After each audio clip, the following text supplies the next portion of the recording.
لوگوں کے درد کو بھی سمجھ.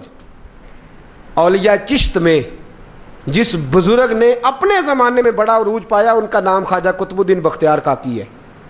سب بولیے رحمت اللہ تعالی علیہ. خواجہ قطب الدین یہ شہزادے تھے اور مرید ہوئے تو خواجہ معین الدین صاحب کے ساتھ ہی آ گئے دلی میں. خواجہ معین الدین صاحب کی بھی کیا بات, عطائے رسول ہند الولی, اور ان کے مرید تھے بابا فرید الدین گنج شکر رحمت اللہ علیہ. اور مجھے اللہ جانتا ہے مجھے عشق کی حد تک پیار ہے بابا فرید صاحب سے, بڑا میرا درد ان کے ساتھ. اور میں جتنا اس صوفی کو پڑھتا ہوں کم ہی لوگوں کو میں نے پڑھا ہے. حضرت بابا فرید کے پیر اور خواجہ معین الدین صاحب کے خلیفہ, کیا نام ہے؟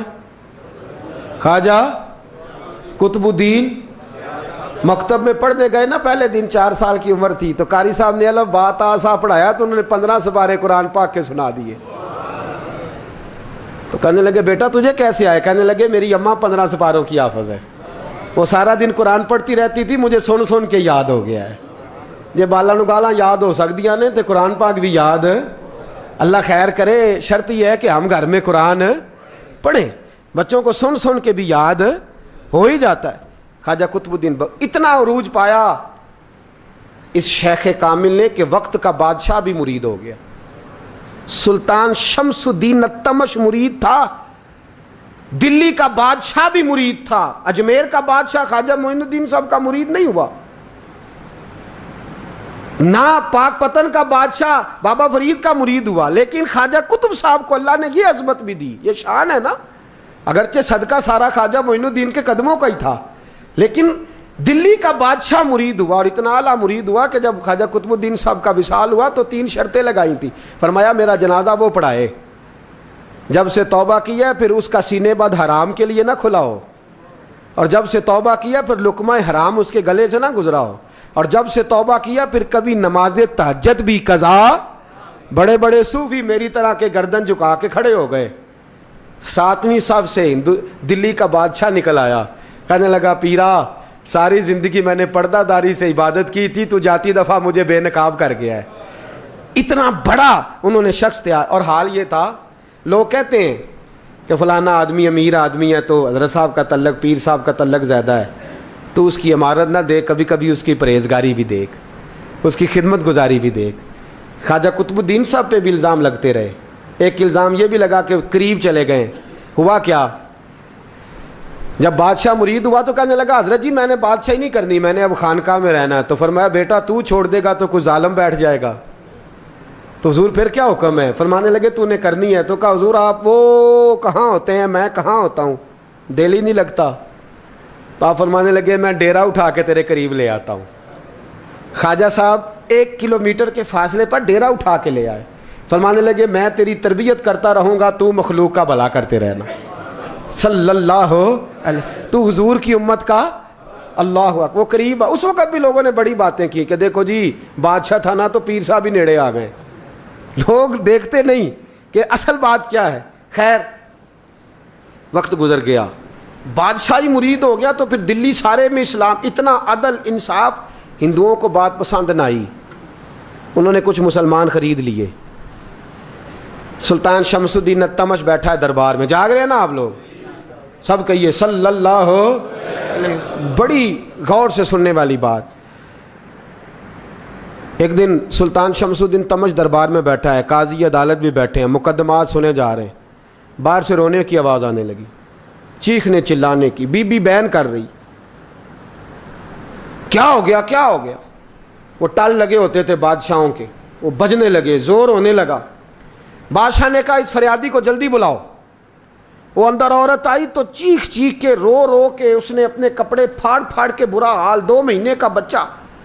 لوگ اس کی آہو زاری پر اس کی طرف متوجہ. بی بی کیا ہوا, پانی پلاؤ بٹھاؤ, کیا ہو گیا. کہنے لگی لٹ گئی, عزت برباد ہو گئی, تباہ کر دی گئی. میں کیا ہوا؟ کہنے لگی بادشاہ ایک شخص میرا غیر شرعی خامند بنا, پھر مجھے حمل ہوا, پھر میری گود میں یہ بچہ ہے 2 مہینے کا. اب گئی ہوں تو وہ کہتا ہے کہ میرا تو تیرے سے تعلق ہی کوئی نہیں. بادشاہ کہنے لگے یہ سلطان شمس الدین تمش کی جگہ ہے, اور میں نے رسول اللہ صلی اللہ علیہ وسلم کے دین کے مطابق حکومت استوار کی ہے. کون ہے جو تیرے ساتھ؟ ابھی گردن نہ کاٹ دوں گا, بات کر کون ہے. کہنے لگی تو کچھ بھی نہیں کرے گا, کوئی کچھ نہیں کر سکتا. لوگ کلمے چھوڑ کے بیٹھ گئے, توجہ ادھر ہو گئی. پراپوگنڈے بڑا اثر کرتے ہیں معاشرے پہ. رنگ ایسا عجیب ہے, انداز ایسا عجیب ہے. فرمایا بات تو کر. اس عورت کی آواز گونجی تو حالات ہی خراب ہو گئے. کہنے لگی بادشاہ حوصلہ پیدا کر سننے کا. کہا تو بات کر. کہنے لگی میرے گود میں جو بچہ ہے یہ قطب الدین بختیار کاکی کا ہے, یہ تیرے پیر کی ناجائز اولاد ہے. اٹھاؤ, پروفیسر سلیم چشتی نے پی ایچ ڈی کی ہے, وہ لکھ رہے ہیں اس واقعے کو. تیرے پیر کا ناجائز بچہ ہے. ہاتھ کانپنے لگے بادشاہ کے. کہنے لگے یا اللہ کبھی تو قیامت برپا کر دے تو معاملہ ٹھیک ہو جائے, میں تیری زبان کھینچ دوں گا تیری گر. تو نے بات کیسے کی؟ کہنے لگی میں نے کہا تھا نا تیرے اندر حوصلہ نہیں, میری عزت تار تار ہو گئی اور تو پیر بچا رہا ہے. اللہ اکبر. سلطان شمس الدین تمش آسمان کی طرف دیکھ کے کہنے لگے مولا مجھ مجرم کو جس کی برکت سے اٹھا کے تو نے مسجد میں پہنچایا, آج مجھے تو نے کس امتحان میں ڈال دیا؟ یہ کیا رنگ تو نے زندگی کا بنایا ہے. کہنے لگی بلا اسے, اڑاب گردن. اللہ اکبر. خواجہ قطب الدین بختیار کاکی, ذرا اس جگہ پہ اپنے آپ کو کھڑا کر کے دیکھ میرے دوست. جو شخص دلی کے بازار میں نکلے تو دکانیں بند ہو جائیں, عورتیں گھروں میں گھس جائیں, جس کے نام پر چرچے ہوں دین کے, وہ شخص لاٹھی ٹکاتا ٹکاتا. عرس منانے آسان ہے, ڈھول ڈمکے کر کے گھروں کو جانا آسان ہے, پر ذرا ان کی راہوں کا مسافر تو بن انہوں نے انداز کیا اختیار کیا. حضرت خواجہ قطب الدین بختیار کاکی خبر پھیل گئی. اتنی شہرت پاکیزگی کی نہیں ہوئی تھی جتنی اس جرم کی ہوئی.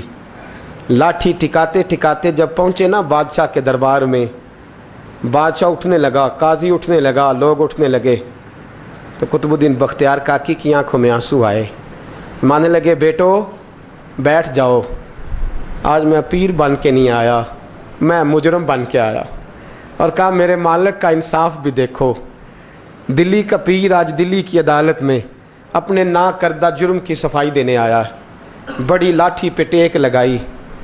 دلی کی گلیاں بھی روتی ہیں کہ یہ کیا رنگ, اللہ یہ تیرا کیا رنگ ہے. یہ تے میں گڈی تے ہاتھ ڈور سجن دے, او جنج رکھے اونج رہنا ہے. واجب نہیں جے وچ شریعت, مندہ خسم نو کہنا اے تن میرا کنگھی ہووے. میں زلف سجن دی واواں, پوش میرے دی جتی بن جائے, میں یار دی قدمی آواں. مارو مارو مینوں مار مکاؤ, کوئی یوزر نہ پیش لے آواں. جے سونا ہی میرے دکھ وچ راضی, جے سونا ہی میرے دکھ وچ راضی, تے میں سکھ نو چلے ڈاواں. پر یار فریدا کدی مل پے سونا,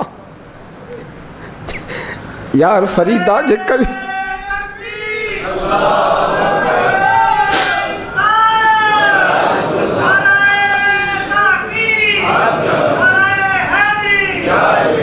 یہ کدی مل پہ سونا, بس انہوں رو رو حال سناواں. ٹیک لگائی ہے. کہنے لگی بی بی بول دے گواہی. کہنے لگی بی بی رب جانتا ہے, رب کا رسول جانتا ہے, پر میں تجھے نہیں جانتا, تو کون ہے. کہنے لگی اچھا وہ لوگوں کو بھیج کے تہجد کے بہانے پچھلے دروازے مجھے اندر بلانا, رب تیرا بھول جانا. پھر رونے لگی, پھر مکر کرنے لگی. مجھے بتائیے ایسا کوئی مقدمہ ہو تو لوگ کیا کہتے ہیں؟ یکدم حالات بدلتے ہیں کہ نہیں بدلتے؟ دلی کا ماحول ہی بدل گیا, سارا رنگ ہی بدل گیا. وہ عورت تو ہندو تھی, اس نے تو جھوٹ موٹ کے کلمے بھی پڑھ رکھے ہیں. اللہ اکبر. خواجہ صاحب پوچھتے ہیں گواہ ہے کوئی تیرے پاس؟ تو 4 کلمہ پڑھنے والے کھڑے ہو گئے. اللہ کرے کلمہ پڑھنے والے بکا نہ کریں, آمین تو کہیں. وہ کھڑے ہو کے کہنے لگے ہاں ہم نے آتے بھی دیکھا ہے, جاتے بھی دیکھا ہے. خواجہ قطب الدین صاحب نے نظر عثمان کی طرف اٹھائی. کہنے لگے اچھا جو تیری مرضی, میں گڈی تے ہاتھ ڈور سجن دے, وہ جنج رکھے اونج رہنا ہے, واجب نہیں وچ شریعت, مندہ خسم نو کہنا. کہنے لگے سلطان یار ایک رات کی مہلت نہیں دے دیتا؟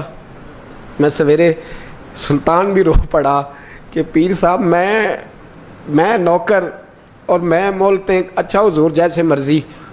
باہر نکلے, خادم کہنے لگا حضور سواری پہ بیٹھ جائیں.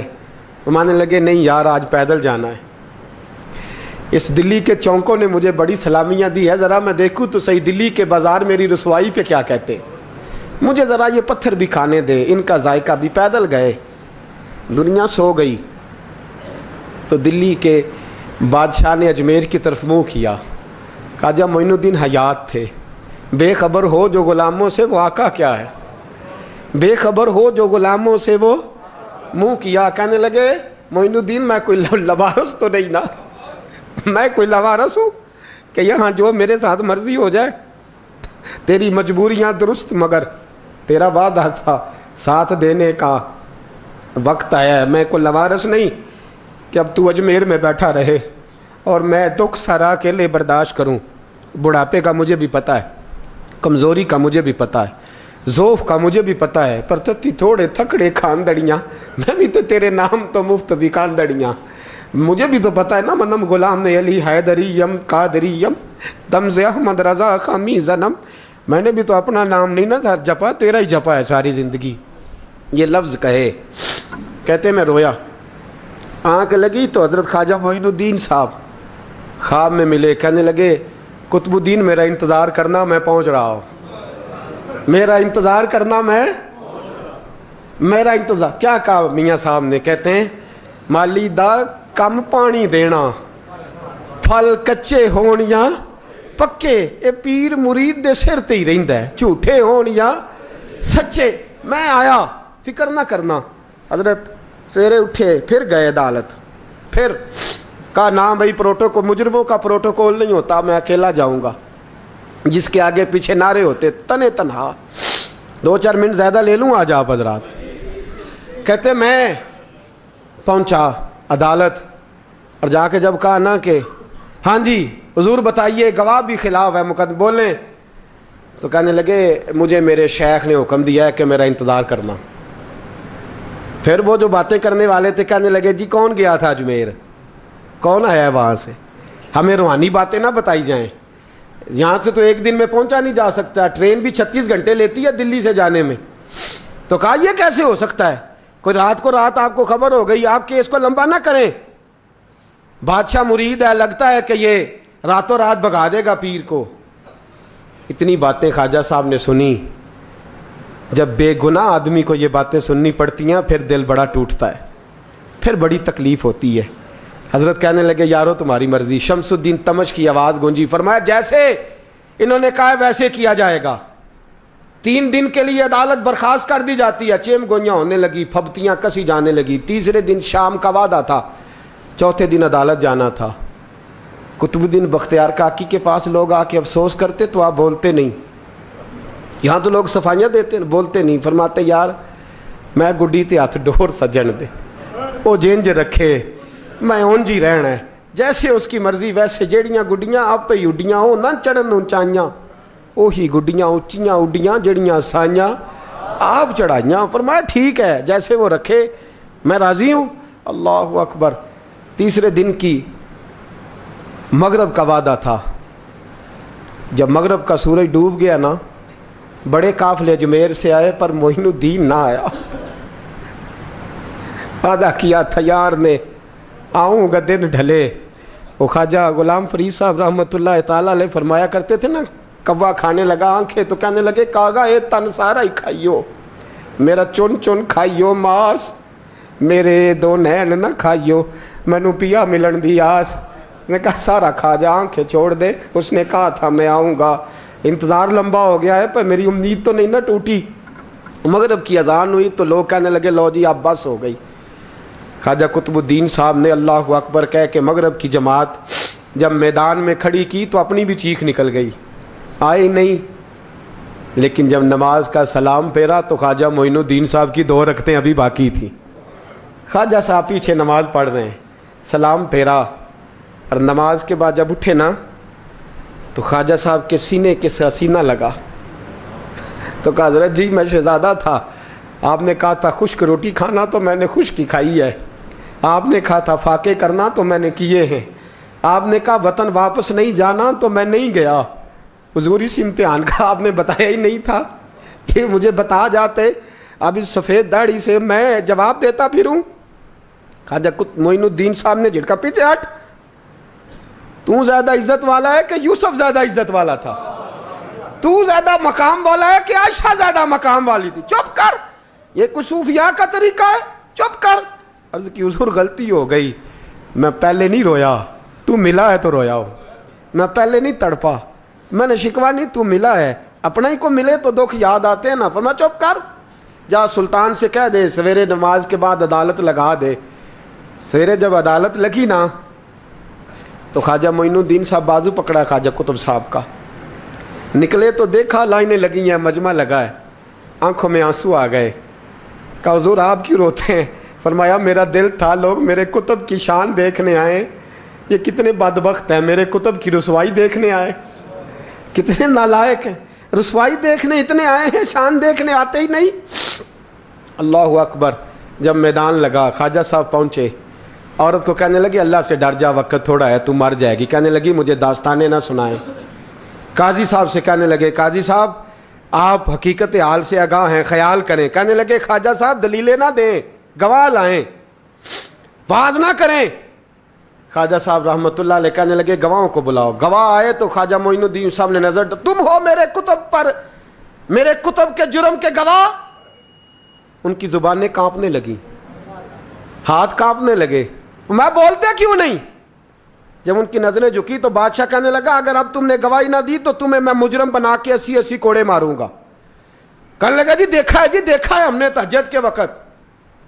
جب سب گواہیاں پوری ہو گئیں, عورت بھی تڑپ رہی ہے, رو رہی ہے, 2 مہینے کا بچہ گود میں ہے. اب بولیے. علماء ظواہر بھی کھڑے ہیں, حسد کرنے والے جلنے والے بھی کھڑے ہیں, ہندو تو ویسے ہی تالیاں بجا رہے ہیں. اجمیر کا بوڑھا, اور یہ آخری پھیرا تھا خواجہ معین الدین کا دلی میں. اس کے بعد ظاہراً دوبارہ نہیں آئے. اٹھے لاٹھی ٹکاتے ٹکاتے اور میدان کے اندر جا کے نا, بڑے میدان میں مجمع تھا, سر سجدے میں رکھا. کہنے لگے یا اللہ میں ہندوستان مرضی سے نہیں آیا, تیرے رسول کا بھیجا آیا ہوں. پھر اٹھے اور کہنے لگے مولا تیرے نبی کا فرمان ہے کہ میری امت کے علماء بنی اسرائیل کے نبیوں کی طرح ہوں گے. اگر یوسف کے لیے بچہ بول سکتا ہے تو میرے کتب کے لیے بھی بولنا چاہیے. اگر یوسف علیہ السلام کے لیے بول سکتا ہے تو میرا قطب الدین بھی سچا ہے, اس کے لیے. پھر اٹھے, اس بی بی کی طرف بڑھے. لوگ کہنے لگے نہ جانے اب کیا ہوگا. جب اجمیر کے بادشاہ نے, عطا رسول نے, ہند الولی نے, امام الاولیاء نے کپڑا کھینچا اور کہنے لگے وہ بچے تو جانتا ہے نا تیرا باپ کون ہے, 2 مہینے کا بچہ. جب نانا بولا تو بی بی کہنے لگی اب کیا کر رہے ہو, بچے بھی کبھی بولے ہیں. میں بی بی چپ کر, ان اللہ علی کل شیء قدیر, میں کمزور رب کا ماننے والا نہیں, قدرتوں والے رب کا ماننے والا ہوں. وہ چاہے تو بچے بھی بولتے ہیں. قرآن کہتا ہے حضرت عیسیٰ بولے تھے انی عبداللہ آتانی الکتاب. مریم بھی تو ولی اللہ تھی, وہ نبی تو نہیں تھی. اگر ولی اللہ بنی اسرائیل کا ہو بچہ بول سکتا ہے, تو اگر ولی اللہ محمد عربی کی امت کا ہو تو بچہ پھر بھی بول سکتا ہے. یوں کپڑا ہٹایا, بچہ بول. 2 مہینے کا بچہ ماں کی گود میں اٹھ کے بیٹھ گیا اور بچہ بول کے کہنے لگا السلام علیکم یا ولی اللہ. جب یہ لفظ ادا کیے تو نعرے لگنے لگے, لوگ رونے لگے. بی بی بے ہوش ہو کے گری. فرمانے لگے مجھے سلام نہ کر, میرے کتب کی بات بتا. کہنے لگا قسم ہے اللہ کی عزت کی, وہ سامنے مجمع جو سردار بیٹھا ہے وہ میرا باپ ہے. قطب الدین تو بے گناہ ہے, قطب الدین تو بے گناہ ہے, میرا باپ تو وہ بیٹھا ہے. یہ قاضی بھی سازش میں شریک ہے. کئی مسلمان خریدے گئے, یہ گواہ خریدے گئے. جب گواہی ہو گئی, بچہ یہ لفظ کہہ کے اللہ اکبر کہتا ہوا پھر چپ کر گیا. خواجہ قطب الدین صاحب کا بازو پکڑا, خواجہ معین الدین صاحب نے مجمع سے باہر نکلے. لوگ کہنے لگے حضور آپ کچھ بولتے نہیں. فرمانے لگے جس نے بولنا تھا وہ بول چکا ہے, جس نے بولنا تھا وہ جو جادو, وہ جو سر چڑھ کے بولے. فرمایا تم نے افواہوں پہ نظر رکھی اور میں نے اللہ کی قدرت پہ نظر رکھی. تم نے اس کے کردار کو جھنجھوڑا اور میں نے اس کے کردار کو تعمیر کیا. حضرت سلطان شمسالدین تمش بھی پیچھے دوڑے، کہا حضور کہاں لے جا رہے ہو؟ فرمایا کتب میرا ہے، میں جمائر ساتھ لے کے جا رہا ہوں، اب میں نے اپنا بچہ تمہارے سپرد اب میرے پاس رہے گا، تم نے ستایا میری اولاد کو، اب یہ میرے پاس رہے گا، میں نے نہیں تمہیں دینا۔ لوگ راہیں بچھا کے نظریں بچھا کے بیٹھ گئے، پاؤں میں گر گئے، کہنے لگے حضور ہمارے لیے نہیں، رسول اللہ کے دین کے لیے، ہمارے لیے نہیں، تعمیر شریعت کے لیے، ادائے سنت کے لیے چھوڑ جائیے۔ خواجہ صاحب کہنے لگے قطب الدین جا، تجھے چھوڑ کے جاتا ہوں، اب قیامت تک کوئی تیری رسوائی کی جرت نہیں کر سکے گا۔ عزیز یاد رکھ، نہ افواہوں پہ لگا کریں، نہ کسی برادری، کسی قوم، کسی شخص کے بارے میں ایسی باتیں، یہاں تو لوگ گھڑ گھڑ کے چیزیں لاتے ہیں، گھڑ گھڑ کے چیزیں لاتے ہیں، اور جن کی ہیں ان کے پاس بڑے دلائل ہیں اپنی صفائی پیش کرنے کے لیے۔ جو غربا مساکین ہوتے ہیں وہ بیچارے اپنی عزت پر لگا ہوا داغ دھو بھی نہیں پاتے، ہم بڑا لوگوں پر دھبا لگا کے ثابت کر گزرتے ہیں، اور پھر صدیاں گزر جاتی ہیں، میری غربت نے کیا مجھ کو زمانے میں بدنام، تیری دولت نے تیرے عیب چھپا رکھے ہیں۔ اللہ کا قرآن کہتا ہے جب خبر پہنچے تو تحقیق کر، خیال کر، اس کے بعد پھر آگے اس کو بیان کر۔ اللہ ہمیں سمجھنے کی توفیق دے۔ آخر دعوان ان الحمدللہ۔